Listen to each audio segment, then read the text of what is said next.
Hey, gloire à Dieu, que Dieu vous bénisse. Au nom puissant de Jésus, notre Sauveur. Amen.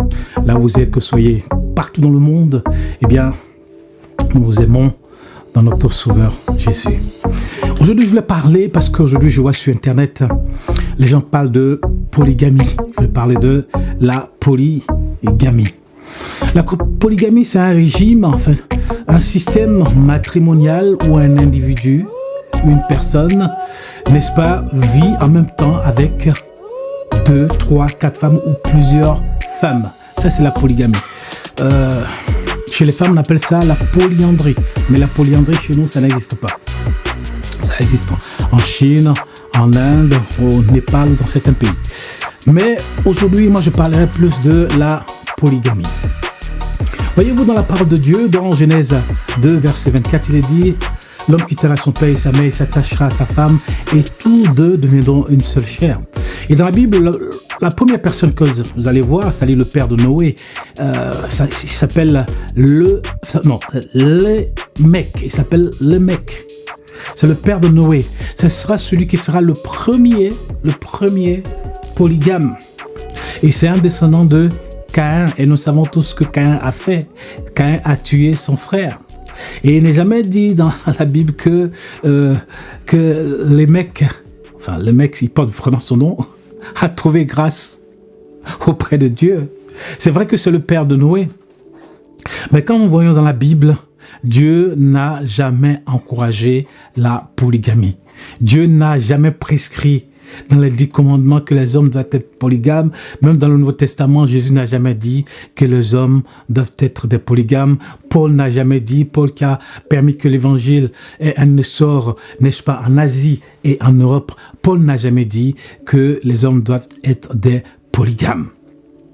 Voyez-vous, la polygamie, on peut situer la polygamie aujourd'hui dans le monde parce que ici en Europe, puisque moi je vis en France, la polygamie est interdite en France.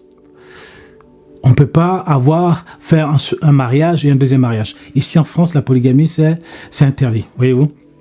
Donc la polygamie, la plupart des musulmans qui sont ici, ils ont une femme, donc ils ne peuvent pas se marier. C'est vrai que certains essaient d'échapper à la loi, ils se marient avec une, et puis après ils ont d'autres femmes, ils les mettent dans les HLM, ainsi de suite. Bon, ça c'est leur problème. Après ils ont des enfants dans les quartiers, ça crée que de problèmes, des soucis avec leurs femmes et tout ça, ça crée que des problèmes.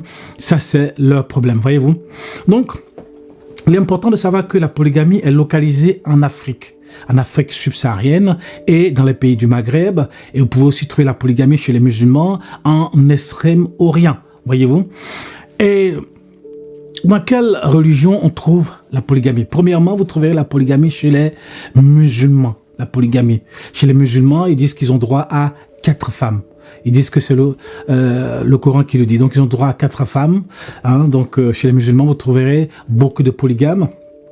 Chez les animistes aussi, n'est-ce pas, ils prennent, puisque moi j'ai vécu en Afrique, et certains animistes, ils ont plusieurs femmes, et chez les juifs, avant, les juifs, certains étaient des polygames, certains se mariaient avec, n'est-ce pas, aujourd'hui, on va pas de juifs avec plusieurs femmes, mais avant, il y avait des juifs qui étaient polygames. Vous pouvez aussi trouver des polygames chez des chrétiens comme les mormons, mais aussi des fois chez les évangéliques, parce que moi j'en ai vu des chrétiens évangéliques qui sont polygames, je sais pas comment ils ont fait, et on connaît la suite de l'histoire. La suite de l'histoire, moi je la connais parce que moi j'ai vécu auprès de ces personnes, donc je connais comment les choses se sont passées. Alors pourquoi la polygamie? La polygamie, n'est-ce pas, il y a la polygamie pour des raisons sexuelles, premièrement, sexuelles. Il y a des hommes qui ne supportent pas, d'avoir une seule femme. Moi personnellement, je suis monogame parce que j'ai une seule femme. Mais il y a des hommes, ils ont un testostérone très très puissant en eux. Enfin, c'est ce qu'ils disent. Donc, ils ne supportent pas d'avoir une seule femme. Donc, ils ont le sentiment de ne rien faire s'ils ont une seule femme. Donc, ils se prennent plusieurs femmes.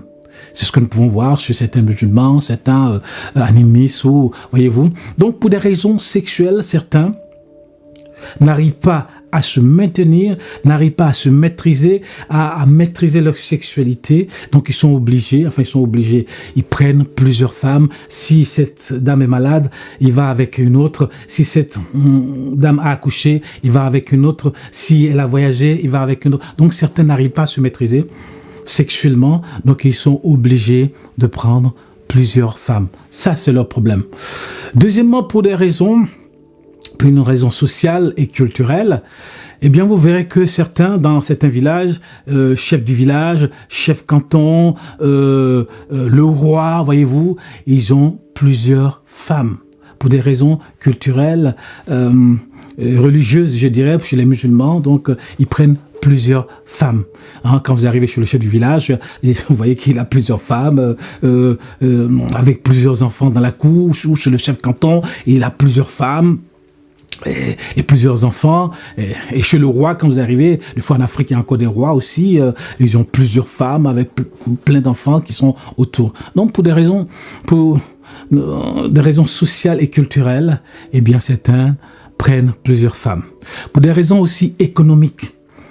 Pour des raisons économiques, certains prennent plusieurs femmes parce que lorsqu'ils prennent plusieurs femmes, ces femmes-là vont travailler, je dirais, pour eux, et ces femmes-là vont faire des enfants, et ces enfants vont travailler pour eux, ce qui fait que l'argent va rentrer dans la famille. Pour des raisons économiques, il y a certaines femmes qui épousent des riches pour que ces riches puissent subvenir à leurs besoins. Donc, eh bien, il y a des riches qui prennent plusieurs femmes.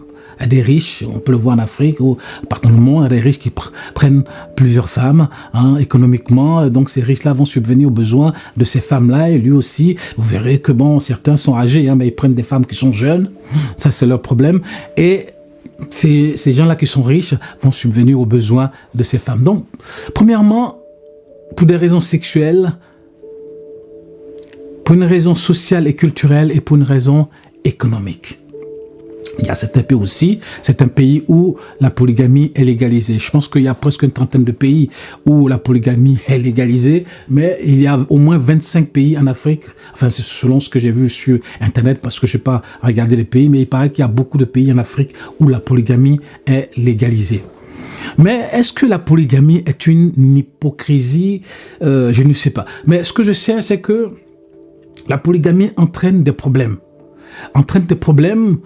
Dans le sens où, lorsque, n'est-ce pas, les hommes prennent plusieurs femmes, cela va entraîner des problèmes dans les familles. Des problèmes au niveau des femmes qui seront jalouses entre elles, des problèmes au niveau des enfants qui seront jaloux entre eux. Il y aura toujours des problèmes dans les familles. Même si l'homme fait tout pour pouvoir équilibrer l'amour, pour pouvoir aimer les 2 femmes, les 3 femmes ou les 4 femmes, il aura toujours des problèmes. Là où il y a des hommes, il y a des problèmes. Les femmes, il va avoir la jalousie, les enfants, il va avoir la jalousie. L'homme, il sera des fois débordé parce qu'un homme, ce sera difficile de pouvoir satisfaire toutes ces femmes. Je dirais sexuellement, économiquement, parce qu'il faut payer, il faut donner de l'argent à toutes ces femmes, ainsi de suite. Et l'homme, des fois, il est dépassé. Des fois il est fatigué, des fois il a des problèmes, il a des soucis, il a des difficultés, des fois psychologiquement, il est déprimé, il a des problèmes et quelquefois c'était même, je dirais, meurt tôt parce qu'ils ont donné leur vigueur aux femmes. Donc ces gens-là, moi personnellement, je les envie pas parce que c'est que des problèmes, parce que moi je l'ai vu quand j'étais en Afrique, c'est que des problèmes. Des hommes qui étaient dignes, après ils ont pris plusieurs femmes, on sait ce qui s'est passé, ces femmes-là les ont humiliées, les ont... Vraiment, c'est pour vous dire que la polygamie n'est pas une chose excellente. Avoir plusieurs femmes dans la basse-cour et où il y a des problèmes, où il y a la jalousie, où il y a les enfants qui ne s'entendent pas. Peut-être qu'il y a des gens qui sont polygames, que peut-être que ça marche pour eux. Mais moi, ce que j'ai vu, ça n'a pas marché. Ça n'a pas marché. Et j'ai vu que des difficultés au niveau des finances, des difficultés au niveau des femmes, des difficultés au niveau des enfants. Voyez-vous? Et que nous dit la parole de Dieu? Et comme je vous ai dit, la Bible nous dit dans Genèse 2, verset 24, l'homme quittera son père et sa mère et s'attachera à sa femme. À sa femme. Il n'est pas dit à ses femmes, mais lorsque nous voyons quelqu'un comme Lémec, le père de Noé, qui est descendant de Caïn, qui va prendre 2 femmes, ainsi de suite. Voyez-vous? Dieu n'a jamais dit ça. Dieu n'a jamais dit ça. Et nous connaissons les problèmes qu'il va avoir, les problèmes jusqu'à ce qu'il y ait le déluge. Voyez-vous, il est dit dans la Bible que Dieu même a regretté d'avoir créé l'homme. Voyez-vous. Donc il est important de comprendre que la polygamie, c'est vrai que la polygamie, peut-être dans certaines sociétés, ça les arrange. Dans certaines sociétés, ça les arrange. Ou, peut-être qu'il y a plus peut-être de femmes que d'hommes. Donc les hommes prennent plusieurs femmes pour pouvoir, n'est-ce pas, subvenir aux besoins de ces femmes-là, pour que ces femmes-là ne restent pas toutes seules dans leur coin, ou certaines femmes qui sont veuves ne restent pas là dans leur coin, et ces hommes-là se marient avec ces femmes-là pour pouvoir, n'est-ce pas, subvenir à leurs besoins. Je comprends dans certaines régions. Peut-être que c'est leur tradition, c'est leur culture, c'est comme ça, je respecte. Mais personnellement, ce que j'ai vécu ou ce que j'ai vu, enfin dans ce que quand j'étais en Afrique, parce que j'ai grandi quand même en Afrique, c'est pas glorieux. C'est pas glorieux. Des chrétiens qui décident d'être polygames, c'est pas glorieux. Bon, on voit dans la Bible des cas comme David, ça n'a pas été glorieux. Ça n'a pas été glorieux. Des cas comme Salomon jusqu'à 1000, c'est pas glorieux. Des cas comme Abraham, comme Jacob, il y a que des problèmes. Il y a que des problèmes. Voilà pourquoi Paul dit que chacun est sa femme et que chacun donne à sa femme ce qu'il lui doit. C'est comme ça. Pas à ses femmes, mais ce que chacun donne à sa femme. Et quand on a une femme, eh bien, il y a moins de problèmes et moins de soucis. Voyez-vous? Donc, il est important de comprendre cela. Aujourd'hui, dans certains pays africains, ils veulent légaliser la polygamie, je ne vais pas citer le pays, mais il est important de comprendre, que même si la polygamie est légalisée, que certains veulent prendre plusieurs femmes, cela va être difficile. Certains pays sont pauvres, mais c'est eux qui veulent prendre plusieurs femmes. Il y a des gens qui sont pauvres, mais c'est eux qui veulent prendre plusieurs femmes. Comment tu vas faire pour subvenir aux besoins de toutes ces femmes? Des pays africains, où il y a la pauvreté, des pays qui sont en voie de développement, des pays qui ont des problèmes économiques, des problèmes au niveau des jeunes, beaucoup de jeunes sortent des écoles, ils n'ont pas de travail. Et c'est là qu'ils veulent prendre beaucoup de femmes, ils veulent entrer dans la polygamie, ils veulent même légaliser la polygamie. Waouh! Je sais pas comment ils veulent faire. Au lieu de chercher à travailler, chercher à développer le pays, créer des lois pour pouvoir créer des opportunités d'emploi, des opportunités de créer des entreprises, ils veulent créer, n'est-ce pas? Ils veulent légaliser la polygamie. La polygamie, je sais pas si c'est un problème pour certains pays. C'est pas un problème. Chacun fait ce qu'il veut de sa vie.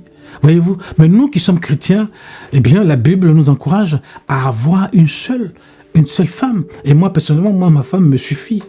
Personnellement, j'ai pas besoin d'avoir 2, 3, 4 femmes. Cela va me servir, quoi. Que des problèmes, que des soucis, que des difficultés. Donc, il est important de le comprendre que la polygamie, n'est-ce pas, n'est pas la solution aux problèmes que les hommes peuvent rencontrer s'ils n'arrivent pas à se maîtriser, s'il y a un problème, n'est-ce pas, culturel, ou s'il y a un problème économique.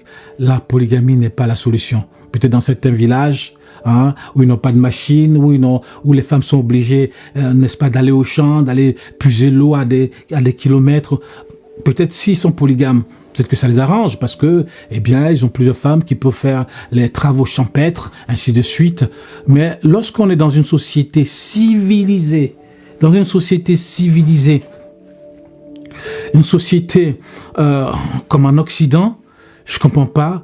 D'ailleurs, nos sociétés en Afrique sont en train de s'occidentaliser. Je comprends pas qu'un homme, eh bien, peut aller prendre plusieurs femmes. Ça, c'est pour créer que des problèmes. Donc, c'est pour vous encourager. Vous qui êtes, n'est-ce pas, des enfants de Dieu, vous qui êtes avec le Seigneur Jésus, vous qui marchez avec le Seigneur, vous qui êtes dans nos assemblées, vous qui êtes nés de nouveau, il est important de comprendre que, parce que j'entends certains pasteurs qui sont pour la polygamie, que je vois sur Internet, je dis, mais quelle folie! Quelle folie. Je pense le truc, c'est que je vois beaucoup de jeunes qui sont derrière ces pasteurs-là. Beaucoup de jeunes qui sont même pas mariés. Ils savent rien du mariage. Moi, ça fait 27 ans que je suis marié. Beaucoup de jeunes qui savent rien du mariage et qui sont pour la polygamie. Moi, je pense que c'est une folie. C'est un problème psychopathologique dans leur tête.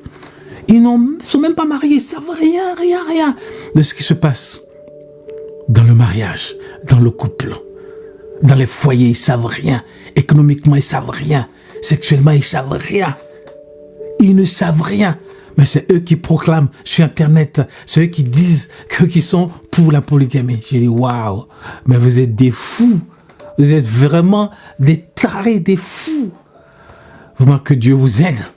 Dieu vous aide à sortir ces idées de votre tête. Au lieu d'aller travailler, créer des entreprises, afin d'aider vos parents qui sont au village, afin d'aider vos petits frères, vos petites sœurs, vous venez, c'est la polygamie que vous venez proclamer sur les réseaux sociaux. Mais quelle honte! Quelle honte! L'Afrique a des problèmes, les jeunes ont des difficultés. Vous devez aller travailler, créer des entreprises, faire tout pour gagner de l'argent, pour aider vos parents, aider votre pays. Les Chinois sont en train d'avancer. L'Inde est en train d'avancer. L'Asie est en train d'avancer. Mais les Africains, la seule chose qui les intéresse, c'est la polygamie. Mais quelle honte! Enfin, j'ai dit les Africains, certains Africains. Quelle honte! Quelle honte! Vraiment que Dieu vous bénisse. Je suis le pasteur Emmanuel Kwaku. C'est pour dire que moi, je suis pas pour la polygamie. Moi, je suis un homme monogame. J'ai une seule femme. Je pense que vous connaissez Madame Kwaku. Nous faisons les vidéos ensemble. Donc, vraiment, que Dieu vous bénisse. Nous prions pour vous, pour ceux qui nous écoutent. Vraiment, nous prions pour vous. Que Dieu vous bénisse là où vous êtes. Que Dieu bénisse votre foyer. Que Dieu vous bénisse votre mariage. Que Dieu bénisse vos enfants. Hein? Et vraiment, nous sommes de tout cœur avec vous. Que Dieu vous bénisse. Je suis le pasteur Emmanuel Kwaku. Amen.